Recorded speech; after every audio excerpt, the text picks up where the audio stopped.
দুর্গাপুজোর সাথে যোগসূত্র পদ্ম ফুলের। পদ্ম ছাড়া দুর্গাপুজো অসম্ভব, কিন্তু এবছর পদ্ম সংকটের মুখে মালদার পুজো উদ্যোক্তা ও ফুল ব্যবসায়ীরা।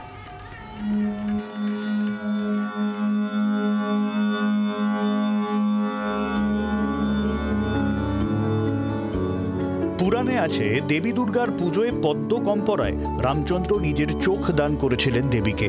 সেই রীতি মেনে আজও পদ্ম ছাড়া দুর্গাপুজো অসম্ভব।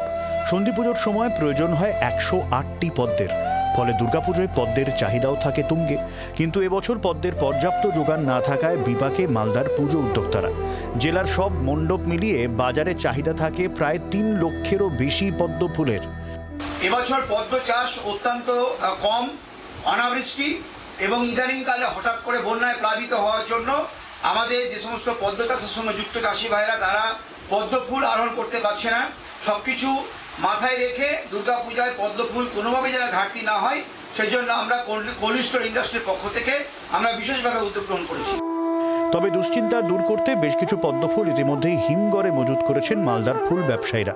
মাসখানেক আগে থেকেই শুরু হয়েছে হিমঘরে ফুল মজুতের কাজ। মূলত দক্ষিণবঙ্গের বিভিন্ন জেলা থেকে ফুল এনে মজুত করা হয় মালদার হিমঘরে।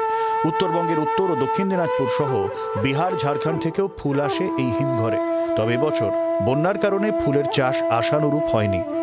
এবার আমাদের পদ্ম আগে থেকে ভরে রাখতে হচ্ছে হিমঘরে।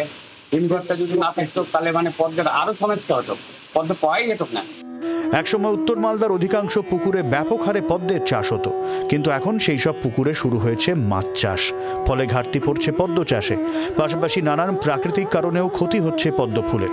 চলতি বছরে মালদায় পর্যাপ্ত বৃষ্টি না হওয়ায় ফুলও তেমন ফোটেনি।